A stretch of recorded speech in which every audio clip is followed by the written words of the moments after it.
I'm unlocking a new fear of the biggest fashion L. If you want to avoid this, or this being you at your next beach trip, then this video is for you. So I have this bikini that's a bit too big, and because we do not want a nip slip, we're taking it in. So the very first thing we want to do is gauge what or where is the easiest place to kind of tighten it.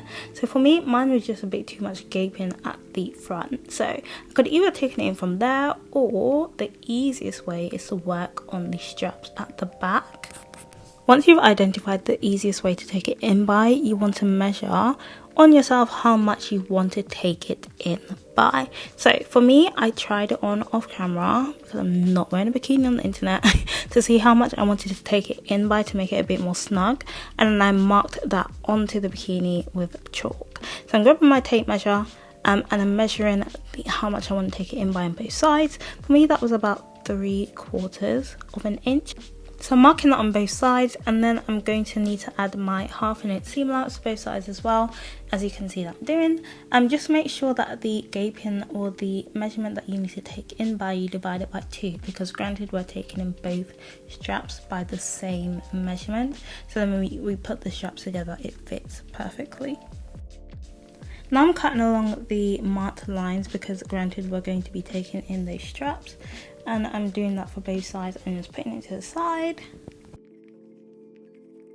I'm going to take one side and I'm going to reinsert this back into it. So I'm pulling the fabric through, and then I'm going to fold it down. So I'm just pinning it back in place. And I'm just going to repeat the same exact thing for the other side. As you can see, I've fastened the bikini at the back just so that I don't accidentally add the strap in the wrong way. So I'm just pushing that in as well, and I'm securing that in place with my pin.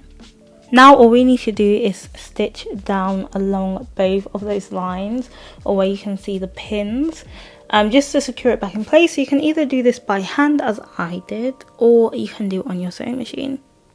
So I'm just doing a regular back stitch to secure mine in place.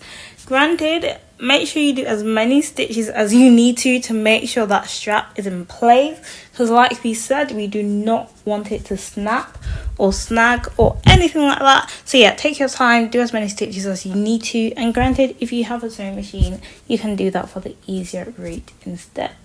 So once I've stitched both sides, this is what it ended up looking like.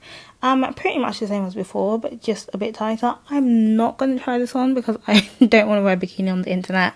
But granted, let me know how this goes the next time you have a swimsuit that is a bit too big for you. And make sure you check out this video as part of my beginning sewing guide playlist as well, if you're looking for more very easy tutorials or hacks or tips and bits like that. So I'll see you over there. Bye guys.